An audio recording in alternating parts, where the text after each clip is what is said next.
বনি ইসরায়েলের একজন লোক ৯৯ জনকে হত্যা করেছিল। মনে পড়ে ঘটনা? মনে পড়ে তো? ৯৯ জনকে হত্যা করার পরে গিয়ে একজনকে জিজ্ঞাসা করলো, একজন জ্ঞানী মানুষকে, যে আমি তো ৯৯ জনকে হত্যা করেছি, আমার কি ক্ষমার কোনো সুযোগ আছে? আমার পাপ কি ক্ষমা হবে? তখন লোকটা জবাব দিল যে ৯৯ জনকে খুন করে তুমি পাপ ক্ষমা নেওয়ার চিন্তা করো না, তোমার পাপ ক্ষমা হবে না, সম্ভব না তোমার পাপ ক্ষমা হওয়া। তুমি একটা দুইটা না, কয়জন মানুষকে মেরেছো? ৯৯ জন মানুষকে হত্যা করেছো। তখন এই খুনি, ৯৯ জন হত্যাকারী খুনি চিন্তা করছে যে আমি তো ৯৯টা মেরেছি, আর এটা একটাকে হত্যা করলে সমস্যা কি? তাকেও মেরে ফেলে দিল। কয়টা হলো? ১০০। ১০০ জনকে খুন করার পরে আরেকজন ব্যক্তিকে গিয়ে জিজ্ঞাসা করছে যে আমি তো ১০০ জনকে খুন করেছি, আমার কি ক্ষমার কোনো সুযোগ আছে? আমি ক্ষমা পেতে পারি আল্লাহর কাছে? তো লোকটা জবাব দিল, হ্যাঁ, আল্লাহ দয়াময়, দয়ালু, তিনি চাইলে ক্ষমা করতে পারেন। তবে ক্ষমার পদ্ধতিটা কি হবে, কিভাবে তুমি ক্ষমা চাইলে ক্ষমা পেতে পারো, এটা আমি জানি না। ক্ষমার রাস্তা, পথটা আমি বলতে পারবো না।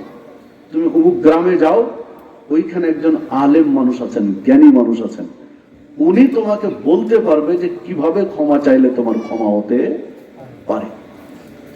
এইবার এই লোকটি, কোন লোকটি? খুনি লোকটি। কতজন খুন করেছে? ১০০ জন। এই খুনি লোকটি দৌড় দিল আলেমের বাড়িতে। কিসের জন্য দৌড়ালো বলে তো?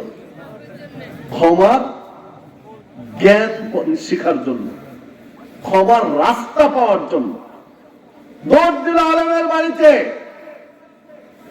কিছু দূর যেতে না যেতেই তার হাত শেষ। মালাকুল মউত চলে এসেছে জান কবজের জন্য। মালাকুল মউত জান কবজ করে নিয়ে চলে গেলেন। তার লাশটা পড়ে থেকে গেল, নিথর দেহটা লাশ পড়ে আছে মাটির উপরে। আযাবের ফেরেশতারা এসেছেন তার রূহটা নিয়ে যাওয়ার জন্য। আযাবের ফেরেশতারা এসেছেন রূহ নিয়ে যাওয়ার জন্য। রহমতের ফেরেশতারা এসেছেন তার আত্মা, রূহটা নিয়ে যাওয়ার জন্য। আযাবের ফেরেশতাদের যুক্তি হলো, লোকটার আমলনামায় ১০০ জন হত্যার পাপ লেখা আছে, ১০০ জন খুনের পাপ তার আমলনামায় লেখা আছে, বিধায় আযাবের ফেরেশতারা যাচ্ছেন আমরা নিয়ে যাব। রহমতের ফেরেশতারা বলছেন না, লোকটা ১০০ জনকে খুন করেছে, কথা ঠিক, ১০০ জনকে হত্যা করেছে, এটা সত্য, তবে এখন ছুটছে ক্ষমার দিকে। একজনের কাছে গিয়েছে, ক্ষমার নেই, রাগে ওকে মেরে ফেলেছে। আরেকজনের কাছে গিয়েছে, ক্ষমা হতে পারে, অমুক আলেমের কাছে যাও, উনি বলতে পারবেন কিভাবে ক্ষমা চাইবে। এখন দৌড়াচ্ছে কোন দিকে? ওই ক্ষমার দিকে। ক্ষমা পাওয়ার জন্য এর কাছে যাচ্ছে, ওর কাছে যাচ্ছে, একে জিজ্ঞাসা করছে, ওকে জিজ্ঞাসা করছে, ক্ষমার জন্য পাগলের মতো ছুটে বেড়াচ্ছে। বিধায় আল্লাহকে রহম করবে উপরে, আমরা নিয়ে যাব। রহমতের ফেরেশতাদের যুক্তি। দুই দল ফেরেশতা, দুজনের কাছে তো একদম যৌক্তিক যুক্তি আছে, তাই না? একেবারে যৌক্তিক কারণ, ১০০ জন খুনের পাপ তার আমলনামায়। আর ইনার যুক্তি যে না, ও তো ক্ষমার জন্য ছুটে বেড়াচ্ছে এর কাছে, ওর কাছে। আল্লাহ রাব্বুল আলামিনের কাছে দুই দল ফেরেশতা গিয়ে অভিযোগ পেশ করলেন বিষয়টা। আল্লাহ রাব্বুল আলামিন তো সব জানেন, তিনি তো সবকিছু জানেনই। আল্লাহ রাব্বুল আলামিন শোনার পরে বললেন যে ঠিক আছে, লোকটার বাড়ি আর আলেমের বাড়ি লাশ পড়ে আছে, একটু মেপে দেখো। যদি লোকটার বাড়ি আর লাশের দূরত্বটা বেশি হয়, তাহলে লোকটা এগিয়ে আছে কোন দিকে? আলেমের বাড়ির দিকে। আলেমের বাড়ি আর লাশের দূরত্ব কম, লোকটার বাড়ি আর লাশের দূরত্ব বেশি, তাহলে কোন দিকে এগিয়ে আছে? আলেমের বাড়ির দিকে, মানে ক্ষমার দিকে এগিয়ে গেছে, ক্ষমা চাওয়ার দিকে এগিয়ে গেছে। তাহলে রহমতের ফেরেশতারা নিয়ে যাবে, যেহেতু ক্ষমার দিকে এগিয়ে গেছে। আর যদি দেখো না, আলেমের বাড়ি আর লাশের দূরত্বটাই বেশি, লোকটার বাড়ি আর লাশের দূরত্বটাই কম, তাহলে ক্ষমার দিকে বেশি আগাতে পারেনি, তাহলে আযাবের ফেরেশতারা নিয়ে যাও। আল্লাহ ফায়সালা দিয়ে দিলেন, ফেরেশতারা এসে মাপযোগ করবেন।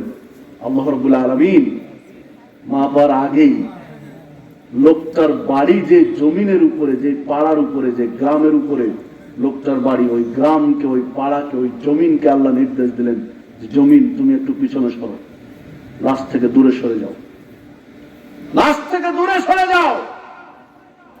যেই জমিন আলেমের বাড়ি আছে, জমিনকে নির্দেশ দিলেন জমিন তুমি একটু লাশের দিকে এগিয়ে আসো। ফেরেশতারা যখন মেপে দেখলেন যে লাশটা আলেমের বাড়ির দিকে 1 বিঘা এগিয়ে আছে। কতটুকু? 1 বিঘা, অর্ধ হাত, মানে আমাদের পরিভাষায় 9 ইঞ্চি। 18 ইঞ্চিতে হাত, তাহলে 9 ইঞ্চি এগিয়ে আছে কোন দিকে? আলেমের বাড়ির দিকে। আল্লাহ রাব্বুল আলামিন ফয়সালা দিলেন যেহেতু এগিয়েছে আলেমের ক্ষমার দিকে, বিদায় যাও, আমি ওকে ক্ষমা করে দিলাম, জান্নাতে নিয়ে যাও। সম্মানিত উপস্থিতি, ছোট্ট একটা বুঝার বিষয় আছে এই হাদিসের ভিতরে।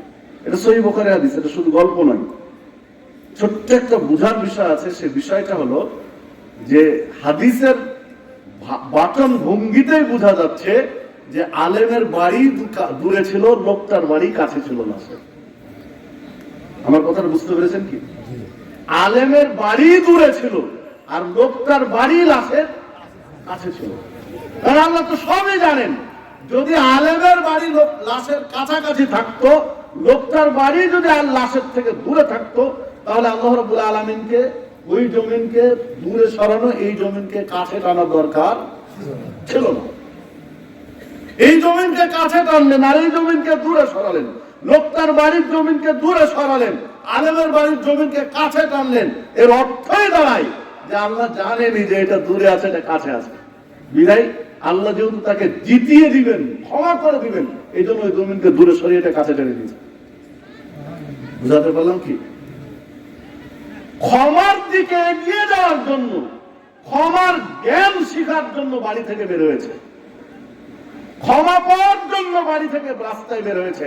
আল্লাহ এত খুশি হলেন যে এইভাবে একটা প্রসেসিং করে, একটা পরিবেশ তৈরি করে লোকটাকে কি করলেন? ক্ষমা করে দিলেন। ক্ষমার জায়গাতে কি যেতে পেরেছিল? আলেমের কাছে কি যেতে পেরেছিল? ক্ষমার জ্ঞান যাওয়ার ওই জায়গায় পৌঁছতে পেরেছিল? পারেনি। 100 জনকে খুন করে, 100 জনকে হত্যা করে ক্ষমার জায়গায় পৌঁছতে না করেও আল্লাহ তাকে ক্ষমা করে দিয়েছেন। আপনি আমি তো খুন করিনি, খুন করেছি।